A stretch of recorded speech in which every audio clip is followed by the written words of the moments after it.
एकाच नोटिसीवर जमीन वाटपाचा खेळ, तहसीलदार व भूमी अभिलेख विभागाच्या भूमिकेवर संशयाचे धुके।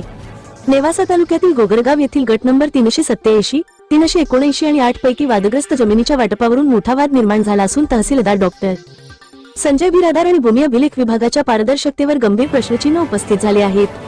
प्रतिवादी सोमनाथ पंढरीनाथ आव्हाड आणि दत्तात्रय पंढरीनाथ आव्हाड यांनी माध्यमांशी बोलताना दावा केला की त्यांना केवळ एकच नोटीस देण्यात आली आणि त्यांच्या म्हणण्या विनंतीकडे दुर्लक्ष करत झटपट वाटपाचा आदेश तहसील कार्यालयाने काढला।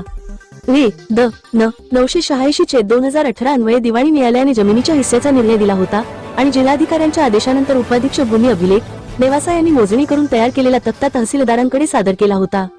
मात्र प्रतिवादींच्या मते ही वाटप प्रक्रिया एकतर्फी, नियोजित आणि काहींना लाभ देण्यासाठी उभी करण्यात आलेली होती। प्रशासनाने पक्षकारांच्या हरकती ऐकून घेतल्या नाहीत अशी तक्रार करत त्यांनी थेट तहसीलदार व भूमी अभिलेख विभागाच्या कार्यपद्धतीवर संशय व्यक्त केला आहे। विशेष बाब म्हणजे आदेशातच नमूद करण्यात आले आहे की उच्च न्यायालयाकडून जर स्थगिती आदेश प्राप्त झाला तर या आदेशाची अंमलबजावणी थांबवावी लागेल, ज्यामुळे प्रशासनाच्या घाईगडबडीच्या निर्णय प्रक्रियेवर आणखी प्रश्न निर्माण झाले आहेत। आव्हाड कुटुंबियांनी हा संपूर्ण प्रकार नियोजनबद्ध अन्याय असल्याचा आरोप करत योग्य न्याय मिळेपर्यंत कायदेशीर लढा सुरू ठेवण्याचा निर्धार व्यक्त केला आहे। तसेच आव्हाड कुटुंबियांनी प्रांत अधिकारी यांच्यासमोर उपोषण करणार असल्याचा इशारा दिला आहे व सदरील प्रकरणामुळे त्यांना खूप त्रास झाला आहे। तसेच ते प्रसारमाध्यमांशी बोलत असताना त्यांना रडू आवरले नाही व त्यांनी प्रशासनाच्या कारभाराविरुद्ध आपली भूमिका वेदनादायक आवाजात मांडली।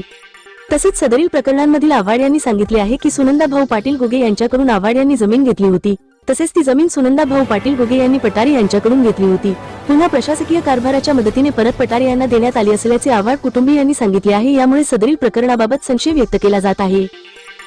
पंढरीनाथ आव्हाड आमच्या दोघा भावाच्या नावावर 6 एकर जमीन होती। आम्ही जैनपूरला राहतो, पण आमची जमीन गोगरगाव मध्ये दोघांच्या नावावर 6 एकर तहसीलदार आम्हाला कोणत्याही प्रकारचा याच्या नोटीस आला नाही।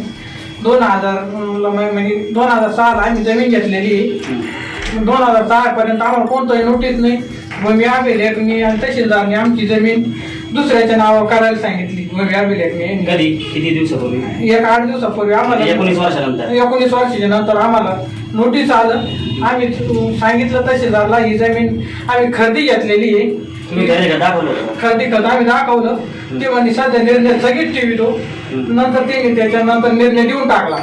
आम्हाला काही नंतर माहिती नाही, काही नाही। मग आम्हाला तलाठ्याकडं नोटीस आलं तेव्हा मग आम्ही पुढं हे केलं, काय करावं पोरग म्हणे आपण मीडियावाल्याला बातमी देऊ तेव्हा आपला काहीतरी निर्णय लागेल।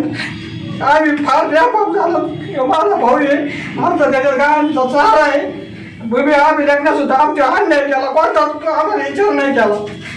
तर कसं मुख्यमंत्र्यांनी किंवा फडणवीस आमच्यावर काहीतरी निर्णय करावा एवढं